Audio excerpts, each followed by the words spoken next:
Le 11 avril dernier, nous avons opéré notre dernière opération de dématage. L'objectif était de mettre à terre le bas mât de misaine, cette partie blanche avec le grand plateau, et le mât de beaupré, celui qui est à l'avant, 33 degrés vers l'avant. Dès 8 h du matin, toutes les équipes se sont mobilisées. Près de 20 personnes se sont activées, entre marins pros, bénévoles et grutiers, pour mettre à terre ces pièces de mâture. C'était une des dernières occasions de pouvoir grimper dans la mâture pour pouvoir y amarrer les haubans et aussi y installer les lingues, cette grosse sangle qui servira à y capeler le croc de la grue pour pouvoir le gruter.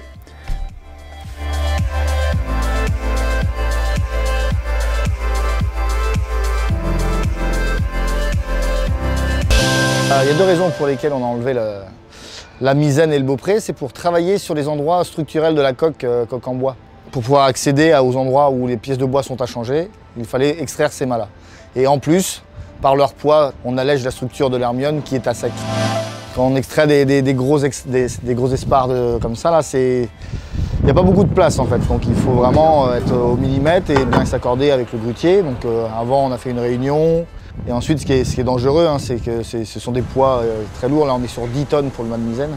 Techniquement, c'est pas très compliqué. C'est de sortir le mât, ça a été pour l'hermione. Le plus compliqué, ça a été ensuite de le coucher sur le quai pour pouvoir le réélinguer en pas de doigt pour qu'il soit à plat, pour ensuite le poser sur les berres en fond de forme. Claire, Simon.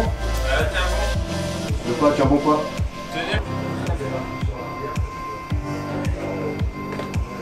Ça.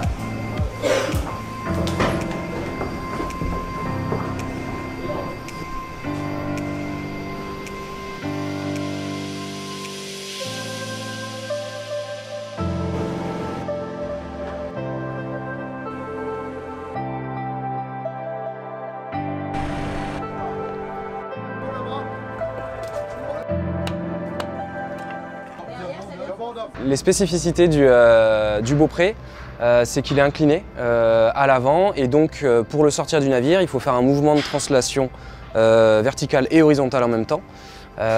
Et donc ça demande beaucoup plus de doigté au grutier.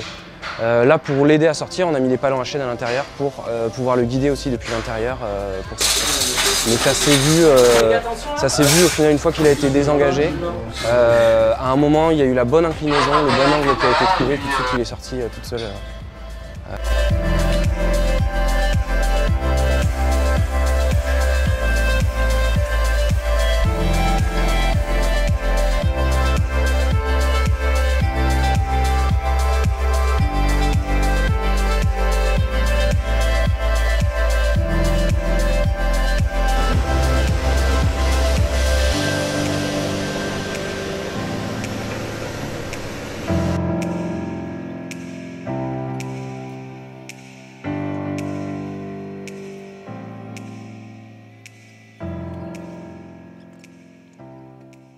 C'est quelque chose où ça fait un peu mal au cœur de dégréer un peu cette belle frégate, mais c'est vrai qu'avec tout ce qui arrive, avec toutes les réparations qui vont être en cours sur la coque, on va tout refaire, on va tout checker, l'état des bois aussi avec le charpentier de marine qui va venir voir l'état des bois, on va enlever les plateaux de hune, on va checker tous les endroits où on n'a vraiment pas accès quand les mâts sont en place. Donc là on va tout checker, tout remettre en place et forcément on a hâte de pouvoir remettre tous ces mâts en place.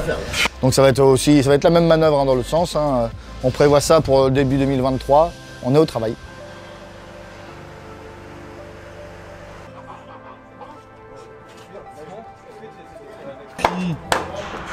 Il va baisser là un peu. Pareil pour là-bas. Ouais.